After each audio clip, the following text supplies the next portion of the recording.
This is Mark Vello, and you're listening to Headline News. Today's headlines: solid evidence of intervening with the U.S. election.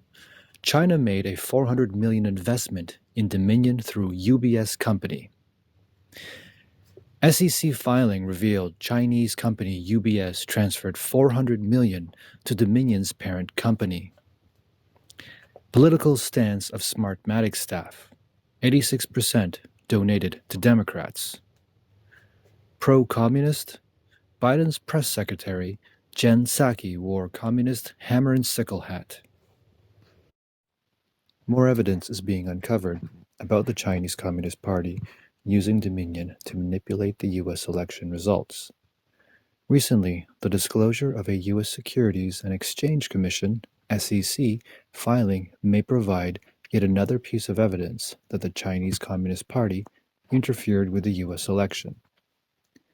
According to this filing document, on October 8, 2020, the parent company of Dominion Voting Systems, Staples Street Capital, received $400 million USD from UBS Securities Company Limited. 75% of UBS Securities Company Limited is owned by the Chinese Communist government. Staples Street Capital acquired Dominion Voting Systems in 2018.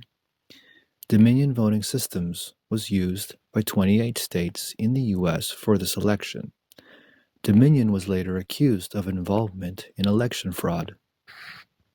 Lin Wood is a well-known attorney for the Trump campaign. On October 1st, he tweeted, "Patriot alert, information being received now that Communist China purchased Dominion Voting on October 8th for $400 million. Efforts underway to verify. If true, this confirms other evidence that communists intend to overthrow our government to get our precious land." Linwood also explained the relationship between UBS Securities, the new owner of Dominion, and the Chinese Communist Party. He tweeted, "UBS Securities is a Swiss investment company which owns 24.99% of UBS Securities Company Limited, a Chinese investment bank. The remaining 75% of UBS Securities Company Limited is owned by the Chinese government." He listed shareholders of UBS, which are mainly Chinese state-owned companies, including Beijing Guoxiang, 33%, UBS, 24.99%, Guangdong Provincial Communications Group, 14.01%, China Guodian, 14%, and COFCO Group at 14%. He tagged President Trump, Attorney Powell, General Flynn, and former New York City Police Commissioner Bernard Kerik. Regarding the use of the Dominion voting systems as a tool for election manipulation by foreign powers, a former electronic intelligence analyst for the 305th Military Intelligence Battalion of the U.S. Army testified that, in an open, simple, and independently verifiable manner, it was possible to corroborate former U.S. federal prosecutor Sidney Powell's accusations against the Dominion voting systems. The witness is a former white hat hacker who has worked for some of the top election experts in the world. He conducted a cybersecurity analysis of the Dominion voting systems and of organizations such as Edison Research that are suspected of being linked to fraud in the 2020 U.S. election.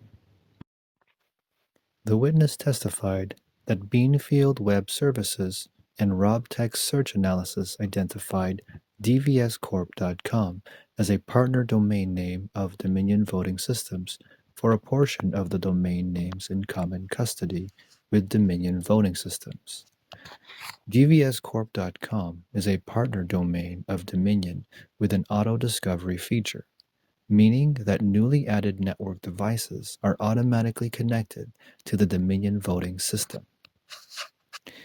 The witness also discovered that the Dominion voting system has more derived partner domains and that these domains are associated with Communist China and Iran.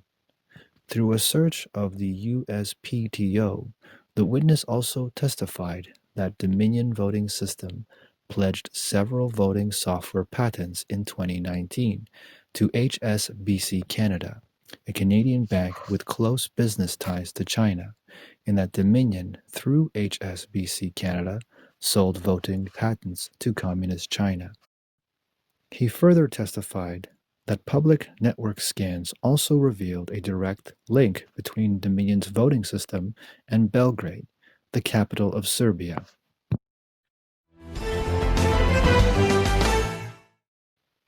In addition, although Smartmatic, the company that provided the vote tabulation software for the allegedly fraudulent Dominion voting systems, insisted that its employees were prohibited from making political contributions. Federal Election Commission records show that many of Smartmatic employees donate to political party campaigns, with 86% of them giving to Democrats. The company's dishonest statements add to doubts about its credibility. According to a recent report in the National Pulse, Smartmatic states on its corporate website that Smartmatic's credibility is their most important asset, and that Smartmatic's founders and employees adhere to a strict code of ethics and other rules that prohibit them from making political contributions. However, from 2019 to 2020, Smartmatic employees made a total of 28 political contributions, 24 of which were to Democratic candidates via the Act Blue website, and only 4 of which were to Republican candidates. ActBlue uses cross-references on the FEC database and was able to confirm that these contributors did in fact work for Smartmatic.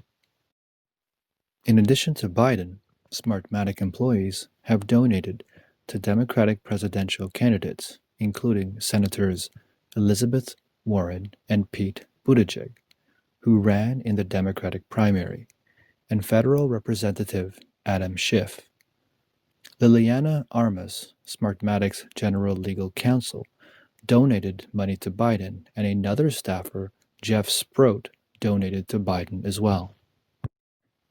The National Pulse story concluded with the comment that 86% of Smartmatic employees' political donations have gone to the Democratic Party. Dominion employees, who were also criticized in the election, made an even higher percentage on their political contributions to the Democratic Party, 96%. Now let's come back to America's leftists. Democracy Party. They stand close with Communist Party more and more. Presidential candidate Biden's press spokeswoman, Jen Psaki, became a spotlight in media again when a 2014 photo of her wearing a pink hat with a high-ranking Russian official was released. The hat has a red star embedded with a sickle axe symbol. On November 29th, Biden appointed 7 women to senior communications positions, including Psaki, a former State Department spokeswoman in the Obama administration, who became his press spokeswoman. Recently, Psaki tweeted that the U.S. should be aware of Russian propaganda. For anyone who hasn't been the target of Russian propaganda, the purpose is to discredit powerful messengers and to spread misinformation to confuse the public. Anyone who repeats it, unwittingly or not, is simply a puppet of the propaganda machine. After that, someone found the photo of her on social media wearing a pink hat embedded with a sickle axe symbol, which she wore in 2014 with Russian Ambassador Sergei Lavrov and Russian spokeswoman Maria Zakharova. At that time, Psaki was working at the State Department under Barack Obama, so Secretary of State at that time, John Kerry, is also in the photo. The photo of Psaki is spreading on the internet, and USA Today did fact-check on the photo, saying that the internet description about the hat lacks context. But President Trump's son, Donald Jr., corrected it. Why are you fact checking this? No one's making a claim, just showing her wearing a commie hat. That's a fact, Donald Jr. tweeted. If the media stopped running cover for Democrats as their primary mission, maybe they'll have some credibility left. As the U.S. General Services Administration begins the Biden transition process, several members of the Biden team have been found to have close ties with the Chinese Communist Party. At least 4 members of the vetting team for the Biden transition State Department team are revealed to be from the Albright-Stonebridge Group. The National Pulse, an American media outlet, published an article on November 24th stating that the ASG Group is controlled by the Chinese Communist Party. In addition, the New York Times and other media reported that some members of Biden's national security and diplomatic teams have close ties with West Exec Advisors, a Washington-based strategic consulting firm, and Pine Island Capital Partners, an investment fund, including his nominee for Secretary of State Blinken, Avril Haines for Director of National Intelligence, and Michelle Flournoy, who may become the first female Secretary of Defense.